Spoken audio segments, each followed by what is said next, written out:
ह्वेनसांग जब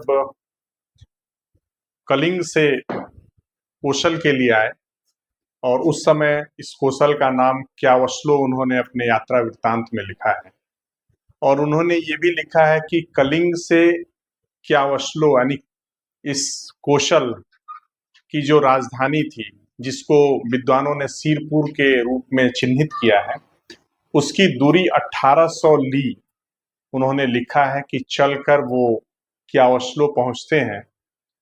और उन्होंने ये भी लिखा है कि यहाँ का राजा जो है वो क्षत्रिय था और वो बौद्ध धर्म का बहुत सम्मान करता था।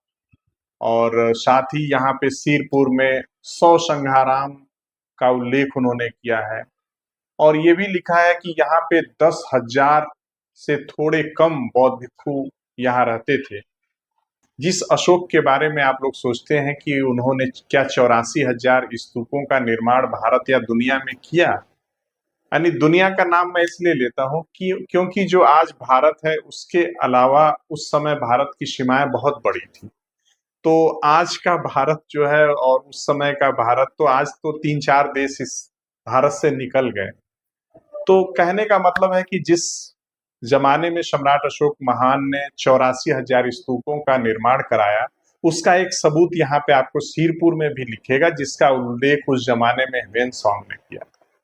और ह्वेनसांग लिखते हैं कि नगर के दक्षिण में संघाराम है और संघाराम के पास में ही एक अशोक का बनवाया हुआ स्तूप। सोचिए कि उस जमाने में ह्वेनसांग ने ऐसा लिखा हुआ था।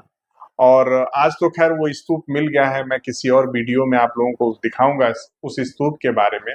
और उन्होंने अपने यात्रा वृत्तांत में नागार्जुन की चर्चा की है। नागार्जुन वहां के संघाराम में रहते थे और राजा उनसे इतना प्रभावित था कि उनके लिए एक अंगरक्षक नियुक्त किया था। और उस नागार्जुन की बात यहीं पे समाप्त नहीं होती है। उनकी ख्याति इतनी ज्यादा थी नागार्जुन की कि सिंघल द्वीप से उनसे शास्त्रार्थ करने के लिए, उनसे सीखने के लिए बौद्ध भिक्षु यहाँ आते थे। और उस भिक्षु का नाम भी उन्होंने अपने डायरी में लिख दिया है। उसका नाम था देवबोधि। देवबोधि सत्व जो है शास्त्रार्थ करने के लिए सिंघल द्वीप से यहाँ पे आते हैं, नागार्जुन से, इस सिरपुर की धरती पे। तो सिरपुर की धरती इतनी बड़ी महत्वपूर्ण धरती थी और जिसको आप लोग अभी देख रहे हैं।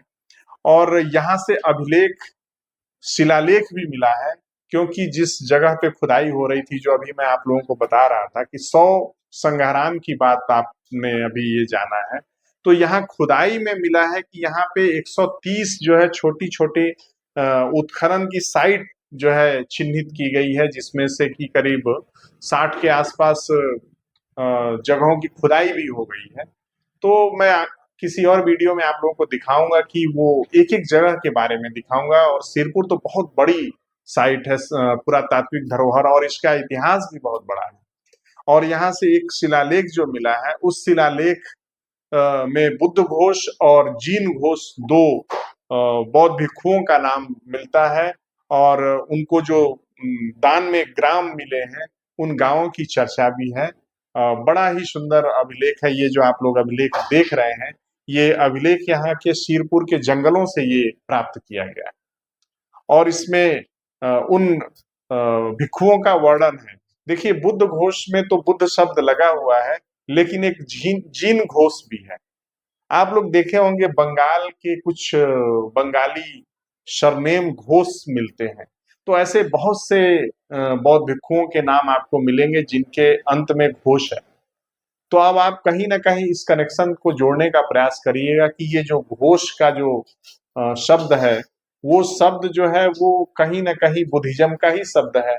और बंगाल में बहुत लंबे समय तक बुद्धिज्म रहा है और पाल डायनेस्टी ने वहाँ बहुत लंबे समय तक बुद्धिज्म के लिए बहुत से, वहाँ पे उन्होंने यूनिवर्सिटी, बहुत से बौद्ध विद्यालय और बहुत से वहाँ पे उन्होंने बौद्ध विहार की स्थापना की, दान की भी उनकी जो परंपरा थी पाल डायनेस्टी के शासकों की। तो उन्होंने बहुत कुछ दिया है। और देखिए, जो मैं बताना चाह रहा था कि बुद्ध घोष और जीन घोष जो दो बौद्ध भिक्षु हैं, और ये घोष का जो सरनेम है वो कहीं न कहीं वो बुद्धिज़्म का ही है। तो ये एक नई चीज़ें जानने को आपको आज के वीडियो में मिली हैं।